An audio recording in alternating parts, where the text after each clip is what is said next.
नमस्कार, मैं रचना शर्मा चढ़ती कला टाइम टीवी देख रहे सभी दर्शकों का स्वागत करती हूं। आप देख रहे हैं उत्तर प्रदेश के विशेष समाचार।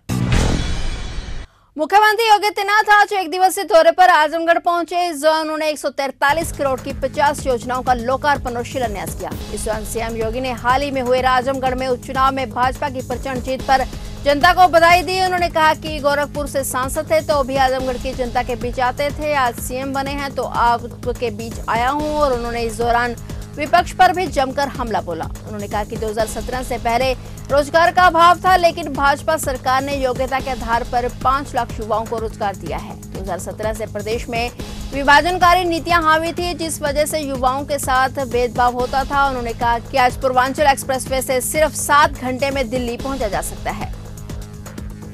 मैं ऋषि मुनियों, क्रांतिकारियों और साहित्यकारों की इस पावन भूमि को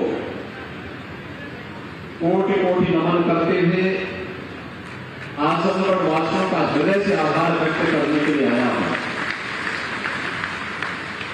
कि आप सबने अभी हाल ही में संपन्न हुए उपचुनाव में लोकसभा की सीट पर भारतीय जनता पार्टी के प्रत्याशी और लोकप्रिय भोजपुरी अभिनेता श्री दिनेश लाल यादव जी को यहां से विजयी बना करके देश की सर्वोच्च पंचायत में भेजा है।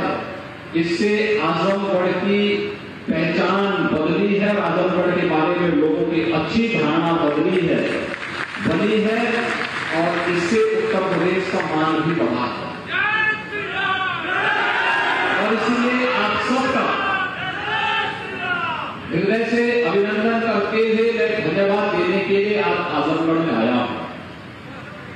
और स्वाभाविक रूप से जब हम लोग आए हैं तो जो आपने एक ऋण हम पर वोट के रूप में लगा दिया है, इस ऋण से पूर्ण होने के लिए विकास की कुछ परियोजनाओं का शिलान्यास भी और कुछ का उद्घाटन भी करने का तो यहाँ कार्यक्रम हो ही रहा है, लेकिन कुछ नए और भी प्रोजेक्ट आजमगढ़ के लिए बनेंगे। इस दृष्टि से आज विशेष रूप से मैं यहाँ पर आया हूँ। आपके लोकप्रिय सांसद भी हैं, हमारे विधान परिषद के 3 माननीय सदस्य भी हैं, प्रभारी मंत्रीगण हैं, 3 प्रभारी मंत्री इस मंडल के लिए, इस महीने के लिए यहाँ पर विकास की योजनाओं को गति देने के लिए आए हैं। और साथ साथ इसी मंडल के ही मंत्री श्री दयाशंकर सिंह जी, जिन्होंने लोकसभा चुनाव के दौरान यहाँ कैंप किया था, वे भी इस अवसर पर उपस्थित हुए हैं। भाइयों बहनों, आज यहाँ पर 50 विकास की परियोजनाओं का लोकार्पण और शिलान्यास हो रहा है, जिसमें 143 करोड़ 10 लाख रुपए से अधिक की राशि खर्च हुई है या हो रही है। और इसके लिए मैं आप सबको हृदय से बधाई देता हूं, आप सबका मैं अभिनंदन भी करता हूं और आप सबके प्रति अपनी शुभकामनाएं भी व्यक्त करता हूं। आजमगढ़ विकास के पथ पर अग्रसर होने वाला एक प्रमुख जनपद है और होना भी चाहिए। जो पोटेंशियल यहां पर थी, जो प्रतिभा यहां पर थी, वह प्रतिभा राजनीति की संकीर्णताओं के कारण देश के राष्ट्रीय क्षितिज पर उन विभाजनकारी ताकतों का शिकार हो गई, जिसने आजमगढ़ जैसे जनपद के नौजवानों के सामने पहचान का संकट खड़ा किया। याद करिए, आज से 5 वर्ष पहले जब आजमगढ़ का नौजवान आजमगढ़ के बाहर कहीं जाता था, उसके सामने अपनी पहचान को छुपाने के लिए मजबूर होना पड़ता था।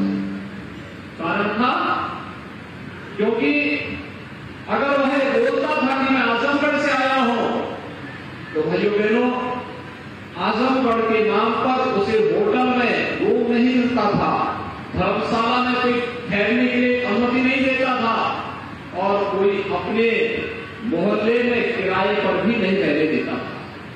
पूर्वांचल के बाहुबली पूर्व विधायक आयुष 191 गैंग के लीडर मुख्तार अंसारी की मुश्किलें कम होने का नाम नहीं ले रही हैं। दरअसल गाजीपुर जिला प्रशासन ने अंसारी की पत्नी अफसा अंसारी की 50 लाख की अवैध संपत्ति को कुर्क कर दिया है। एसपी रोहन पी बोत्रे ने बताया कि माफिया के द्वारा अवैध तरीके से चल रही अचल संपत्ति को बनाया गया था। उन्होंने कहा कि मोहम्मदाबाद के वार्ड नंबर 18 जफरापुरी की संपत्ति को कुर्क किया गया है और जिसकी वर्तमान कीमत लगभग 50 लाख रुपए है। कार्रवाई के दौरान एसडीएम हर्षिता तिवारी, स्थानीय पुलिस समेत कई थानों की पुलिस मौके पर मौजूद रही।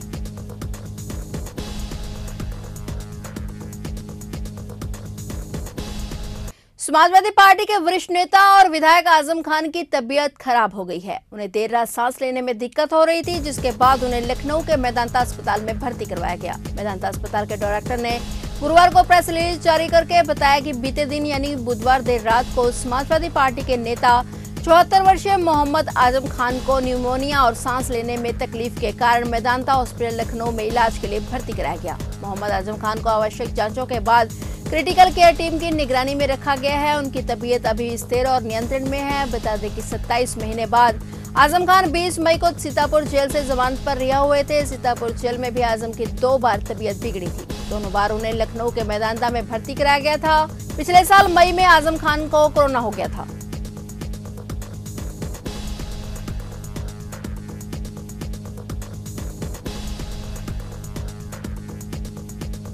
सावन माह की पूर्णिमा को रक्षाबंधन का त्योहार मनाया जाता है। रक्षाबंधन के अब कुछ ही दिन बाकी हैं। ऐसे में लखनऊ के बाजारों में राखियों की रौनक दिखने लगी है। इस बार तिरंगे वाली राखी सबसे ज्यादा बिकने वाली राखी बन गई है। दरअसल केंद्र सरकार की मुहिम पर इस बार घर घर तिरंगा की पहल की जा रही है। ऐसे में बाजारों में तिरंगे वाली राखी का खासी डिमांड हो रही है। वहीं रोजाना लगभग 400 से 600 तिरंगे वाली राखियां बिक रही हैं और इसके अलावा जिन बहनों के भाई लखनऊ के बाहर के राज्यों या दूसरे देश में हैं, वो भी अपने भाइयों की कलाई के लिए देश प्रेम के तौर पर तिरंगे वाली राखी को ही भेज रही हैं। लखनऊ के हर छोटे से लेकर बड़े बाजारों तक तरह तरह के तिरंगे वाली राखियां उपलब्ध हैं। इसके अलावा बीजेपी के कमल वाली राखी, व्हाट्सएप वाली राखी और डोरेमोन वाली राखियों का भी क्रेज खासा देखने को मिल रहा है।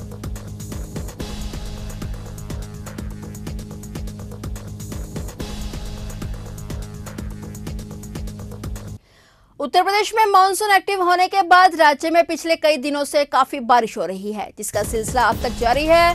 आज भी राज्य के 32 जिलों में भारी बारिश होने की संभावना है। मौसम विभाग ने इसकी चेतावनी देते हुए येलो अलर्ट जारी किया हुआ है। बता दें कि मौसम विभाग के पूर्वानुमान के मुताबिक आज गुरुवार को भी यूपी के 32 जिलों में बारिश होने की संभावना है, जिसे देखते हुए मौसम विभाग ने येलो अलर्ट जारी किया हुआ है। इसके साथ ही मौसम विभाग ने लोगों को सतर्क रहने के लिए कहा है। विभाग ने आशंका जताई है कि 32 जिलों में भारी बारिश होने के साथ उनके आसपास के इलाकों में भी बारिश हो सकती है।